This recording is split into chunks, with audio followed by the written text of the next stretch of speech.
TNPSC group 2ல கேட்ட ஒரு some தான் நீங்கள் சால்வ் பண்ண போகிறோம்.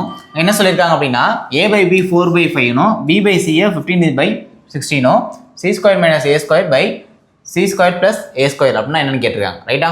அப்போ நம்ம ஏபிசிக்கான ரேஷியோ தான் முதல்ல கண்டுபிடிக்கணும். அப்போ ஏபிசிக்கான ரேஷியோ எடுத்துக்கிட்டோம் அப்படின்னா 4:5 எடுத்துக்கணும். நெக்ஸ்ட்டு 15:16 இங்கே எடுத்துக்கணும். ஸோ இங்கே எதாவது அமௌண்ட் இல்லாதனால பக்கத்தில் உள்ள அமௌண்ட்டை அப்படியே எடுத்து போட்டுக்கணும். அதே மாதிரி இங்கே என்ன பண்ணணும், இங்கே உள்ள அமௌண்ட்டை அப்படியே எடுத்து போட்டுக்கிட்டு கேன்சல் பண்ணிங்கன்னா 4×15 60 வரும், 5×15 75, அப்புறம் 5×16 80 வரும். இதை சிம்பிளிஃபை 5ஆல் பண்ணியிருக்கேன். சரியா? 5ஆல் பண்ணிங்கன்னா 12×5 60, 15×5 75, 16×5 80 வரும்.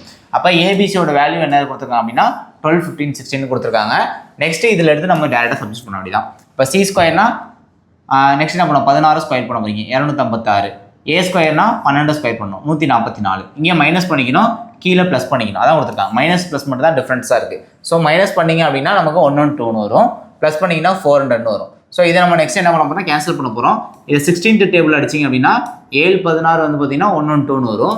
கிட்டத்தட்ட 25 × 16 வந்து அப்படின்னா 400 வரும். இப்போ ஆன்சர் என்ன அப்படின்னு பார்த்தோன்னா 7/25 அப்படின்றது கரெக்டான ஆன்சர். சரியா? தேங்க்யூ.